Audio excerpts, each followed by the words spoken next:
Mapagpalang araw po sa inyong lahat.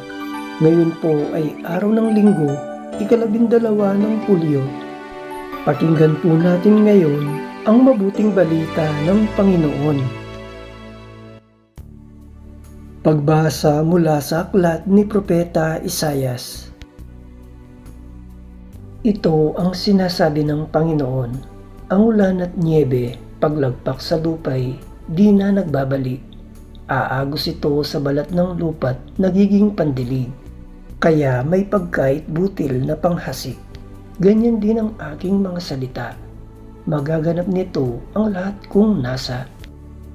Ang salita ng Diyos. Salamat sa Diyos. Salmong tugunan. Nagbunga ng masagana, binhi sa mabuting lupa. Umuulan sa lupain, ganito mo kinalinga. Umuunlad ang lupa't tumataba yung lupa. Patuloy na umahagos ang bigay mong mga batis. Sa halamang nasa lupa ay ito ang dumidilig. Ganito ang ginawa mo na hindi mo ikinait. Nagbunga ng masagana, binhi sa mabuting lupa. Sa binungkal na bukirin, ang ulan ay masagana. Ang bukirin ay matubig at palaging basang-basa. Sa banayad na tag-ulan ay lumambot yung lupa, kaya naman pati tanim ay malago at sariwa. Nagbunga ng masagana, binhi sa mabuting lupa. Nag-aani ng marami sa tulong mong gumagawa, at saan man magpunta kay masaganang masagana.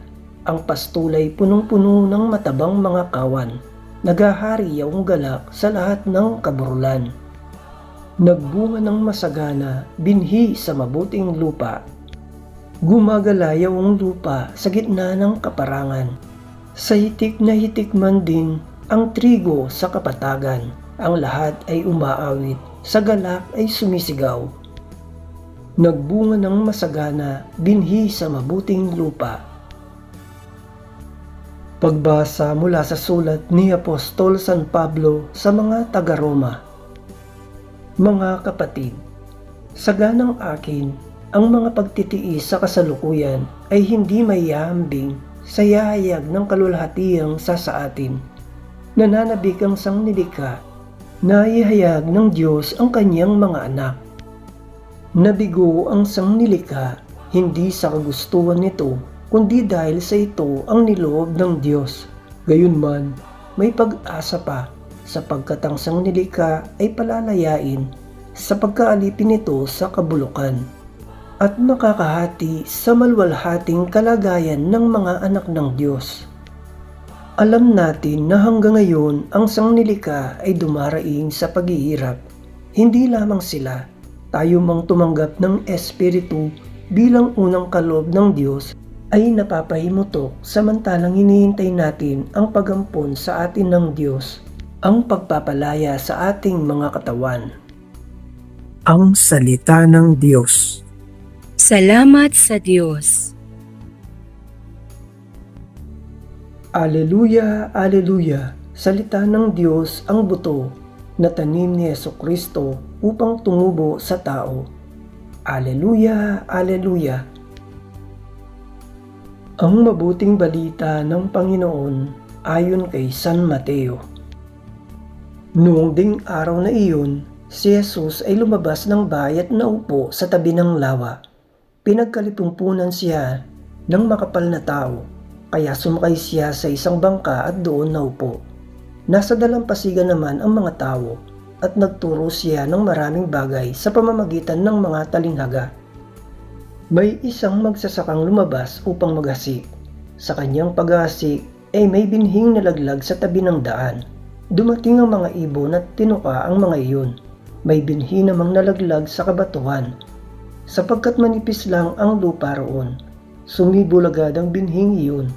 Ngunit nang mapabilad sa matinding sikat ng araw ay natuyo. Palibas ay walang gaanong ugat. May binhi namang nalaglag sa dawagan.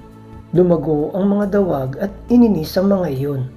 Ngunit ang binhing nalaglag sa mabuting lupa ay naguhay. May tig-100 May tig-60 at may tig-30 butil ang bawat uhay. Ang may pandinig ay makinig. Lumapit ang mga alagad at tinanong si Jesus, "Bakit po ninyo dinadaan sa talinghaga ang inyong pagsasalita sa kanila?" Sumagot siya, "Ipinagkaloob sa inyo na malaman ang mga lihim tungkol sa paghahari ng Diyos, ngunit hindi ito ipinagkaloob sa kanila. Sapagkat ang mayroon ay bibigyan pa at mananagana, ngunit ang wala, kahit ang kakaunting nasa kanya, ay kukunin pa. Nagsasalita ako sa kanila sa pamamagitan ng talinghaga, sapagkat tumingin sila ngunit hindi nakakikita, at nakikinig ngunit hindi nakaririnig ni nakauunawa."